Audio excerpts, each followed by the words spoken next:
আজ শ্রাবণ মাসের শেষ সোমবার আর এই বিশেষ দিনে আমি চলে এসেছি বীরভূমের অত্যন্ত প্রাচীন ও জাগ্রত দুবরাজপুর পাহাড়েশ্বর মন্দিরে। ভেবেছিলাম শেষ সোমবার ভিড় হবে, কিন্তু এতটা পরিমাণ ভিড় হবে সত্যিই ভাবতে পারিনি। এই বৃষ্টির মধ্যেও দূর দূরান্ত থেকে ভক্তরা ছুটে এসেছেন বাবার মাথায় জল ঢালতে। আমিও আর দেরি না করে চলে এলাম মহাদেবের দর্শন করতে। তো চলো আজ তোমাদের পুরো মন্দিরটা ঘুরিয়ে দেখাই আর একসাথে মহাদেবের দর্শন করি। তো হ্যালো বন্ধুরা, আমি রাখি।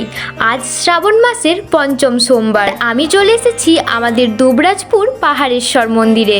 শেষ দিনে হাজার হাজার ভক্তের আগমন ঘটেছিল এখানে।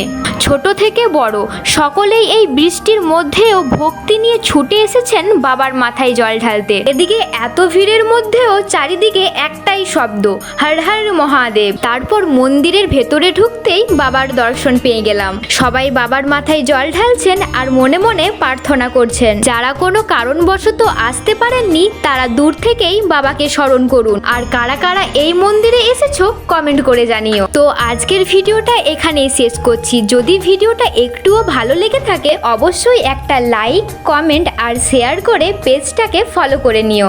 দেখা হবে পরের একটা ভিডিওতে। সবাই ভালো থেকো, সুস্থ থেকো, টাটা।